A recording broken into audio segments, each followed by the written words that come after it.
الحمد لله رب العالمين والصلاة والسلام الأشرفان الأتمان على رسوله الكريم وعلى آله الطيبين الطاهرين وصحابته أجمعين وعلى كل من سار على نهجهم واستنى بسنتهم واقتفى أثرهم إلى يوم الدين.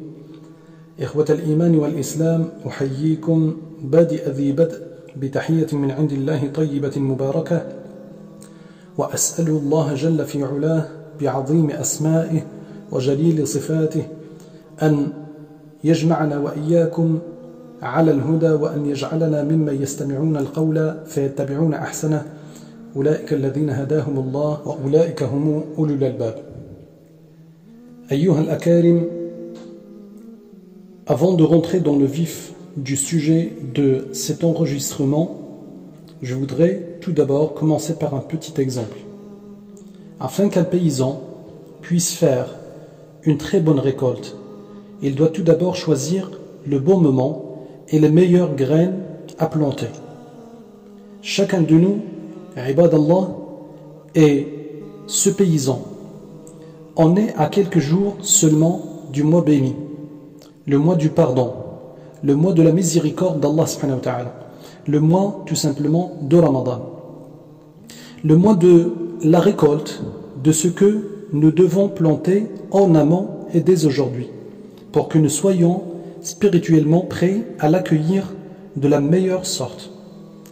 L'objectif de ce brief rappel, à vous ainsi qu'à moi-même, c'est de se focaliser sur un certain nombre de choses dont on peut saisir, à titre d'exemple. Tout d'abord, avoir la bonne intention que le mois de Ramadan ne sera consacré qu'à l'adoration et la satisfaction d'Allah subhanahu wa ta'ala. Il ne sera consacré qu'au repentir le plus sincère et au retour vers Allah subhanahu wa ta'ala, afin que Allah Jalla Jalaluh nous épargne et afin qu'il épargne l'humanité tout entière de cette épidémie qui va nous empêcher d'accomplir cette année les prières de Tarawih au sein de ces demeures, au sein de ces mosquées. La deuxième des choses qu'il faudrait préparer, c'est le fait de se focaliser à présent sur notre rapport avec notre Créateur, avec Allah subhanahu wa ta'ala, nos actions, nos adorations, et se demander est-ce que ces actions-là et ces adorations-là sont à la hauteur de ce que Allah subhanahu wa ta'ala attend de nous. Si on meurt avant Ramadan, est-ce qu'ils suffisent pour se présenter devant lui? Est-ce qu'ils suffisent pour se mettre debout devant lui pour le jugement? Est-ce qu'ils sont suffisants pour le satisfaire? Si la réponse est non, eh bien sûr, il est encore temps de corriger ses erreurs. La troisième chose, c'est d'invoquer Allah subhanahu wa ta'ala pour attendre Ramadan. On sait très bien que ce qui menace aujourd'hui le plus la vie du monde entier, c'est cette épidémie. Au moment où je vous parle, la France affirme avoir admis en 24 heures uniquement 2167 cas positifs du Covid-19, du Corona.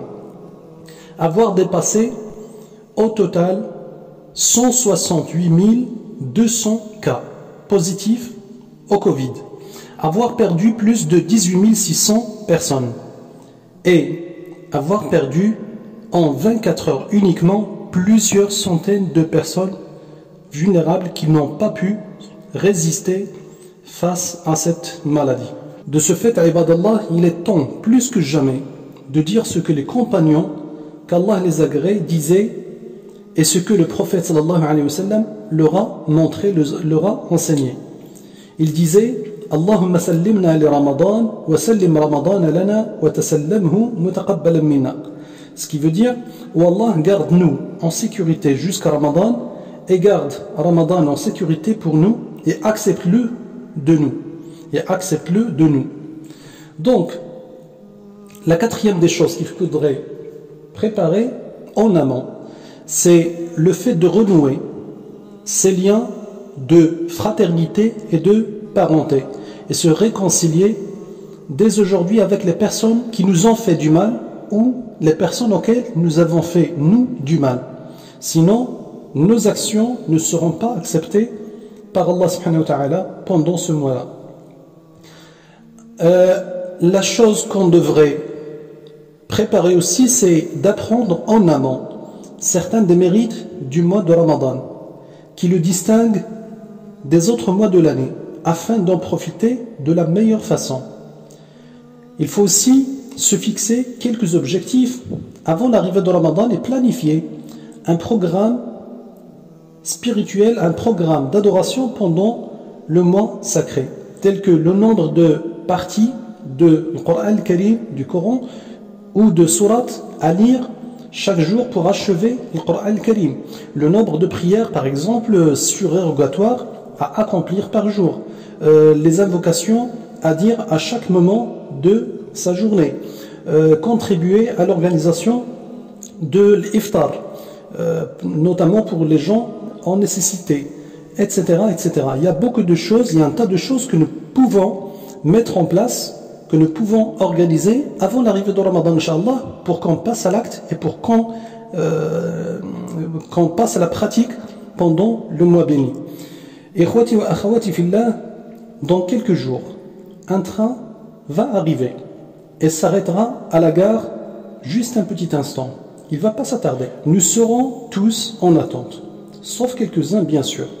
Certains de ceux qui vont monter à bord vont réussir à atteindre leur destination. Et ils ne sont pas très nombreux.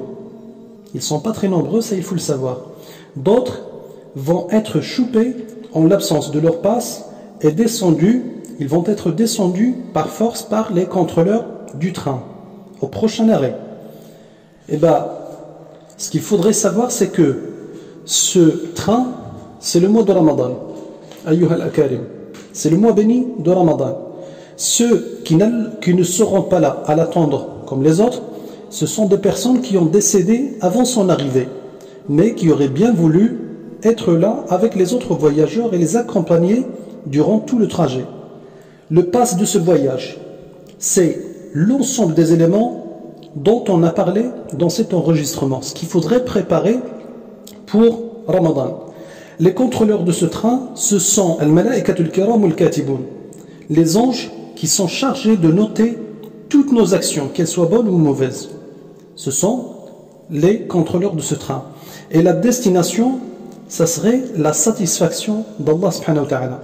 Donc, il est temps de préparer, barakallahu fikum, vos passes, il est temps de préparer ce qu'il faut pour Ramadan, pour que Allah subhanahu wa ta'ala soit satisfait de nous et pour qu'il nous épargne de ce que nous vivons aujourd'hui, de ce cauchemar qui nous empêche de passer des moments conviviaux, des moments spirituels au sein des demeures d'Allah subhanahu wa ta'ala, au sein des mosquées. أقول هذا القول وأستغفر الله العظيم لي ولكم ولجميع المسلمين فاستغفروه إنه هو الغفور الرحيم وآخر دعوانا أن الحمد لله رب العالمين.